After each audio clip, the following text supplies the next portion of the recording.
It is the glory of God to conceal a matter. To search it out is the glory of kings. This is the Message to Kings podcast.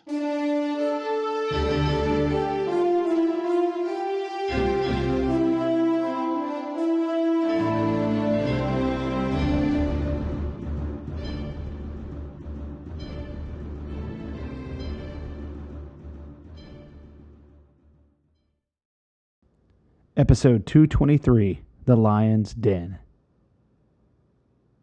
Daniel 6. It pleased Darius to appoint 120 satraps to rule throughout the kingdom, with 3 administrators over them, one of whom was Daniel. The reason the Bible states Darius instead of Cyrus is because he was the co-regent and the son of Cyrus. Cyrus is still around, he's just older. He actually conquered Babylon at the age of 62. And it's amazing how he conquers an empire when one can actually start collecting Social Security in America. And I'm amazed how some guys just don't stop. I mean, Donald Trump, however you feel about him, he became president at the age of 70. That's just incredible. I want to go strong into my 70s. How about you?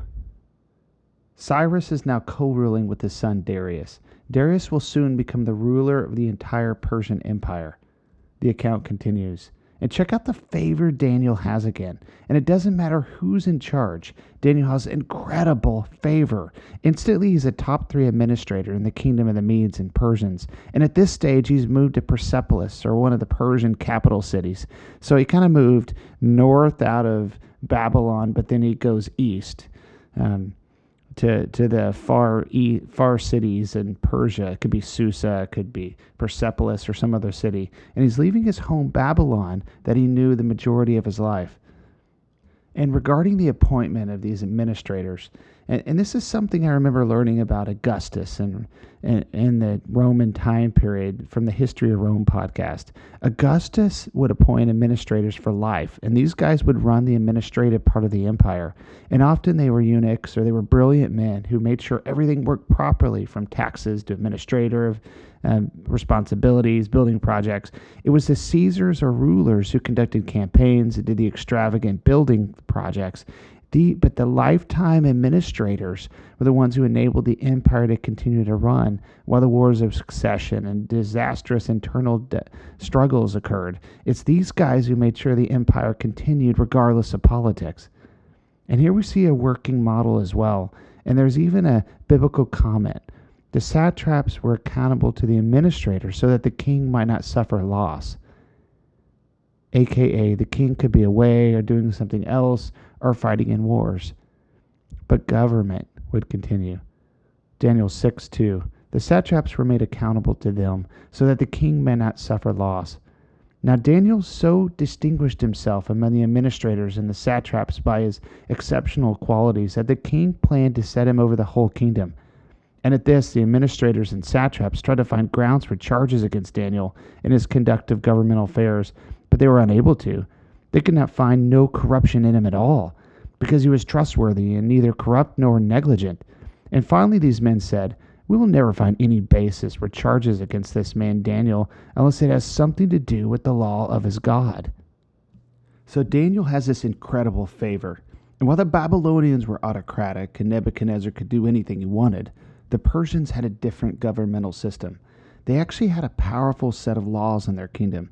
A constitution of sorts.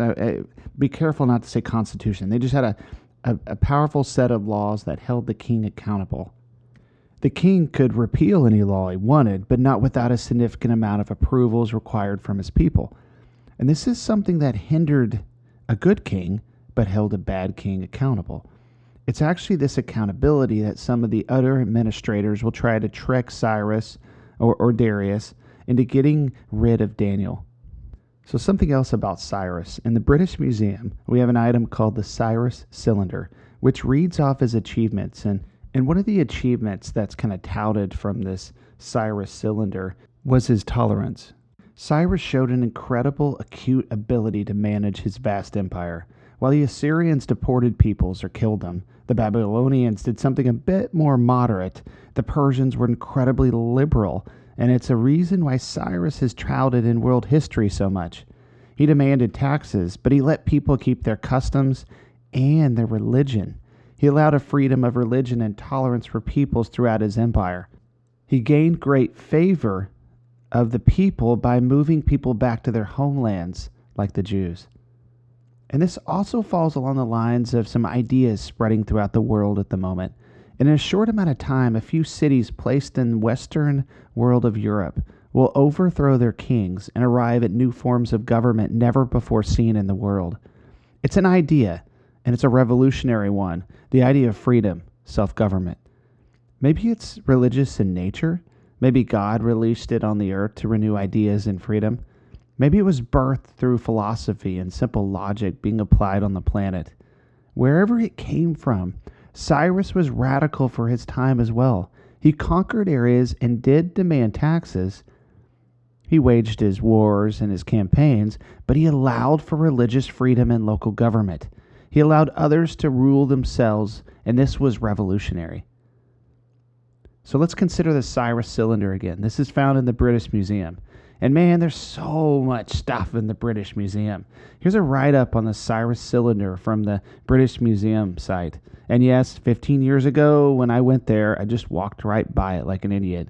And I was really thought those Assyrian megalith stone creatures that they had were awesome. And I think I walked right by the Cyrus cylinder as well. And I think I got distracted by the paintings. I think it was Claude Lorraine and some of the other artwork. But I just rocked by. This is archaeologically awesome Cyrus cylinder. And if I ever go back, I'm going to drool like a history junkie should. So this is from the museum website. The Cyrus cylinder, clay cylinder, a Babylonian account of the conquest of Babylon by Cyrus in 539 BC, of his restoration to various temples as statues removed by Nabonidus, the previous king of Babylon, and his own work at Babylon. The cylindrical form is typical of royal inscriptions of the late Babylonian period, and the text shows that the cylinder was written to be buried in the foundations of the city wall of Babylon. It was deposited there after the capture of the city by Cyrus in 539 BC, and presumably written on his orders. The text is incomplete. It is written in Babylonian script and language and records of Nabonidus, the last king of Babylon, that he had perverted the cults of the Babylonian gods, including Marduk, the city god of Babylon, and imposed labor service on its free population, who complained to the gods. The gods responded by deserting Babylon, but Marduk looked around for a champion to restore the old ways. He chose Cyrus, the king of Persia, and declared him king of the world.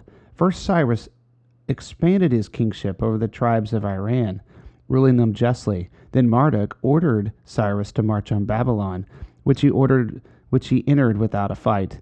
Nabonidus was delivered into his hands, and the people of Babylon joyfully accepted the kingship of Cyrus. Now, this is where it gets interesting. Check out how Cyrus, and this is the continuation of the Cyrus cylinder, how Cyrus introduces himself. From this point on, the document is written as if Cyrus himself is speaking. I, Cyrus, king of the world. He represents himself as a worshiper of Marduk who strove for peace in Babylon and abolished the labor service of his population. The people of the neighboring countries brought tribute to Babylon, and Cyrus claims to have restored their temples and religious cults and to have returned their previously deported gods and people. Isn't this fascinating documentation of the capture of Babylon and confirmation of this man named Cyrus? Cyrus, king of the world, arrogant and awesome, stupid yet powerful. Cyrus, king of the world. We was king of most of the known world. Also, the line that he justly ruled is interesting because this was important to him, and he freed slaves, and he was an enlightened sort of ruler. Okay, so back to our account of Daniel. His co-administrators are jealous of him. They want him done away with. And let's do the math real quick. Like I looked at when Daniel was actually brought to Babylon, and if you do the math, I mean, the guy's in his 80s. He's old. I mean, but he's still so admired. Like I trying to picture what he probably looked like, maybe like a Anthony Hopkins or a Jewish version of Sean Connery. Like he had to have been so, like, his presence alone in a room must have changed the way people thought and considered him. And in the way he spoke, there must have been such an anointing and a favor upon him. Of the way he spoke, he acted, he looked, the way he presented himself. Something about Daniel, even into his 80s, brought an admiration of people that didn't even worship his God. But those administrators, those satraps, they want him gone. And Josephus has a lot to add, and I love the detail here because he's going to add how they actually try to frame him and how they don't get away with it, but how much integrity that Daniel actually has.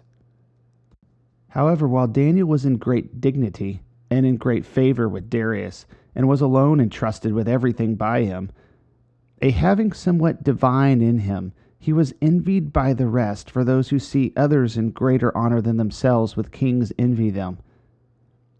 And when those that were grieved at the great favor of Daniel was in Darius sought for any occasion against him, he afforded them no occasion at all, for he was above all the temptations of money, despised bribery, and esteemed it a very base thing to take anything by way of reward, even when it might be justly given to him. He afforded those that envied him not the least handle for any accusation. So when they could find nothing for which they had calumniate him to the king, nothing that was shameful or reproachful, and thereby deprive him of the honor he was with, they sought for some other method whereby they might destroy him. I mean, these guys hated Daniel. He was a foreigner. He was actually a Jew. He wasn't even Babylonian, but then he came from Babylon. Now he's in the capital of Persia, an outsider, and they hated it, and they were jealous of him, and they wanted him killed. Daniel 6:6. So these administrators and satraps went as a group to the king and said, "May the King Darius live forever." The royal administrators, prefects, satraps, advisors, and governors have all agreed that the king should issue an edict and enforce a decree that anyone who prays to any god or human being during the next 30 days except to you, your majesty, shall be thrown in the lion's den. Now your majesty, issue the decree and put it in writing so that it cannot be altered, in accordance with the law of the Medes and the Persians, which cannot be repealed. So King Darius put the decree in writing. Although they tricked the king, and he fell for the bait, the problem was this accountability of their law. It said the law can't be repealed. That's true, I guess, but he could probably issue another law that would replace it, and that's what we're going to find later with Esther. He cannot issue this law without some sort of approval. So there's this accountability, and instead of it holding accountable a bad king, it's limiting the power of a good king, and they tricked him. Yet Daniel knew their plan, and I considered the grizzled 80-year-old plus veteran Daniel. He didn't care what would happen to him. He saw God move in his life. Why not again? And I potentially see him smiling, considering the martyr he would become or the miracle he would see. I mean, at some point in one's life, fear has like nothing. I mean, that's the devil's language. And Daniel's in his 80s. It is said, I don't think he even cares. I mean, it's just amazing. Like, instantly, he knows they're going to try to frame him. They want to see him worship, and he just does it in their sight. It's like, I prepare a table before me in the midst of my enemies. And after all, Daniel has seen it, and I don't think he cares anymore about persecution. If I die, I die. If I see the Lord, I see the Lord. If I live, then God has moved and revealed himself even more to people. To live is Christ, to die is gain. There's a parallel in this account as well. This mirrors the time in church history when the Caesars required worship or people would be put to death. Further, the end of the age when everyone is required to have the mark of the beast. This is demonic control, demonic worship. When this decision is placed before a believer, there's no gray. I mean, you just, it's yes or no. It's that Elijah moment when he's like, how long are you going to serve God or Baal? Make your decision. And there is no gray. And Revelation goes further. You know, the people that take this mark of the beast, it's like an invitation for demonization by a worshiper. You're bowing a knee to another, not God. And we will see later that this worship of the king of Persia is actually a worship of a principality that's over the king of Persia. It'll actually be called the Prince of Persia in one of Daniel's revelations. This is what someone is worshiping when they bow down towards the head of the state in Persia, not the king. And worshiping of idols, I've been thinking about it. It's almost like taking a drug. There's probably some sort of temporary release or like a high. But what you're doing is you're messing with the insides of your body and your mind, and you're tearing down your soul in a way, and you're surrendering it to another. And when one bows down to another, it's submission to be filled by what they worship. You become what you worship. Desire and your wants altered toward the thing that you're worshiping. In the case of Jesus, he fills you with the Spirit, his love, and his joy. In the case of Persia, well, let's say one's filled with thoughts of submission to the will of the king or the principality. In the case of one role, it could be rejection and servanthood and fear. In the case of maybe a soldier, submission and fear and maybe a little courage. And all these fitting for the control of the person. It's this bowing down to worship of another leader or an idol that puts you in almost a submission to what it's driving force behind it. In the case of Jesus, he confirms our gifts and talents and our identity and how God actually created us. He fills us with purpose and destiny and fruits of the love and joy and peace of the Spirit. And he sets us up continually with divine appointments to build our character and our relationships, to walk into our destiny, all the while he reveals his glory to us every day. It's so different. Daniel's not going to fall for it. See, it's totally different. In submission to idols, you are emptied and controlled by another. In submission to Jesus, you are healed and filled with the Spirit. Daniel wasn't going to bow a knee.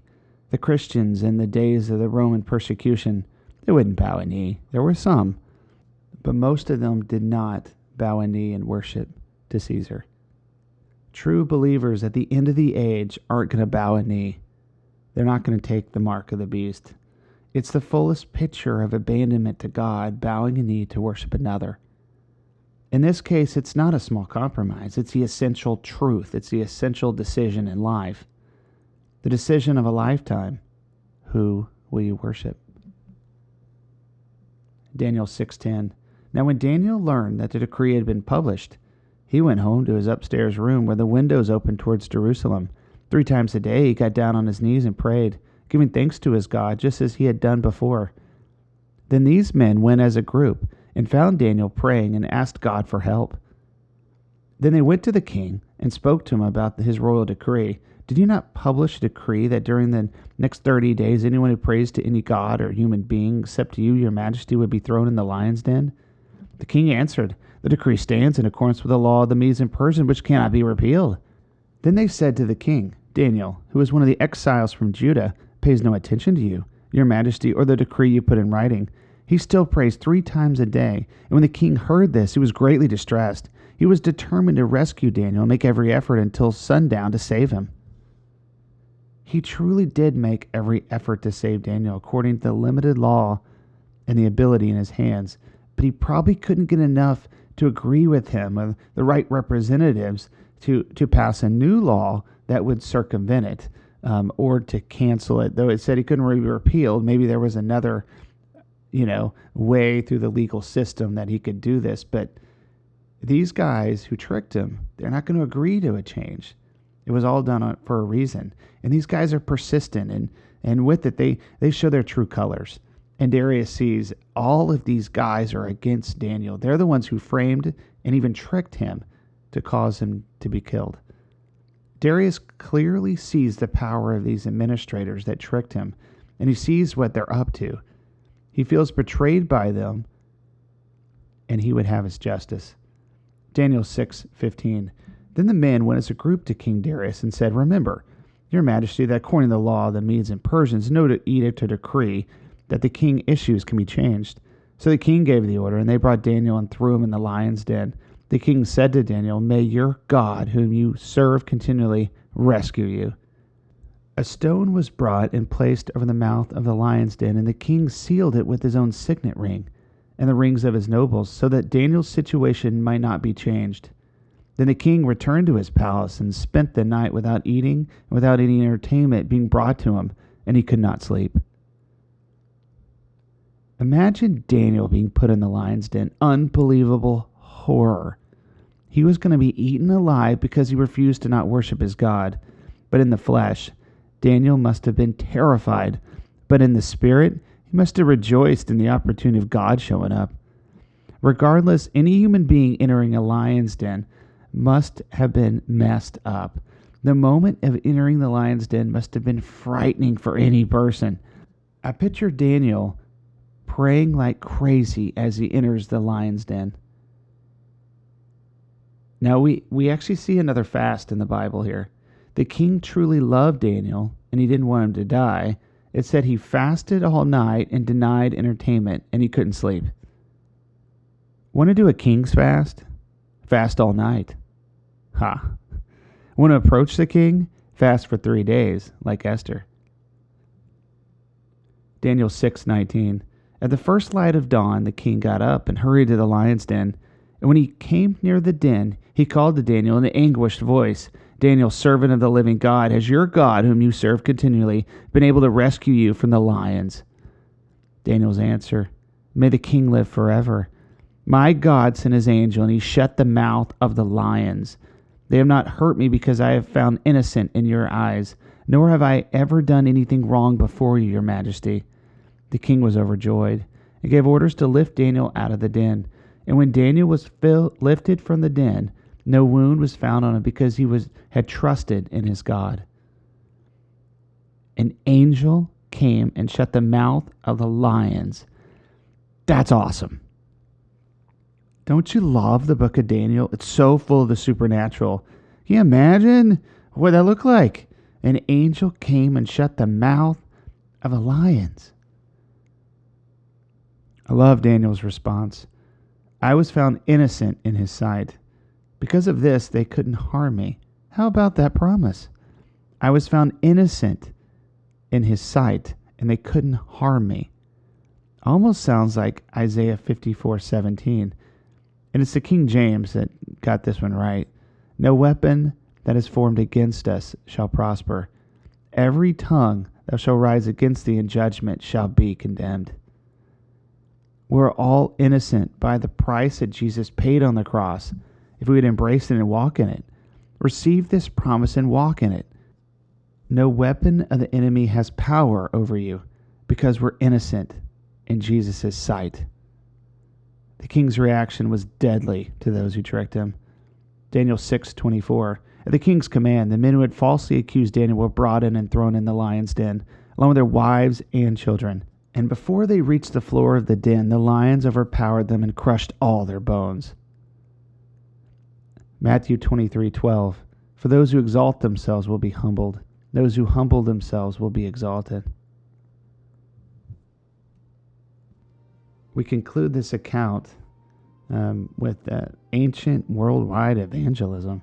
Darius, the ruler of the world's largest empire to date, praises God and spreads his message throughout the planet. Daniel 6:25. Then King Darius wrote to all the nations and peoples of every language on all the earth, "May you prosper greatly. I issue a decree that every part of my kingdom people must fear and reverence the God of Daniel, for he is the living God and he endures forever. His kingdom will not be destroyed. His dominion will never end. He rescues and he saves. He performs signs and wonders in the heavens and on the earth. He has rescued Daniel from the power of the lions." How incredible was this message? Riders must have taken the King's Road and all of its ancient side roads and all the posts of the Persian Empire and read this announcement to the peoples in a public setting. Potentially 1,500 cities were read this decree. With it, I assume there was conversations about this God of Daniel and who he was and how he had this power. The message of the power of God spread throughout the Persian Empire, just like in the days of Nebuchadnezzar. It takes a Daniel to confront a king. It takes a Daniel to shatter things around them and to be the vessel to offer God the opportunity to move. It takes a Daniel for the kings of the earth to recognize God's power. Be excellent in your marketplace, your position. Allow God to move in and around you. Be God's vessel. Welcome the Holy Spirit. Welcome God to move in signs and wonders so that the kings of the earth can't help but praise God. It's a different way of thinking. Daniel got it in his old age. At this point, crises are an opportunity for God to move.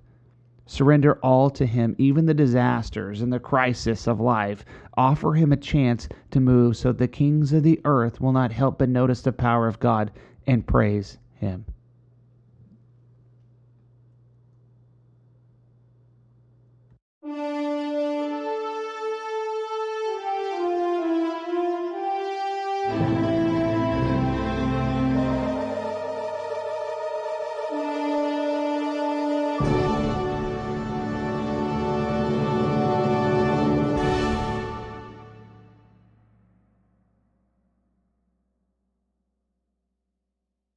Thanks for joining us for this episode of Message to Kings. Feel free to visit the website, messagetokings.com, share the Facebook page, or if you want to chat, email us at messagetokings@gmail.com.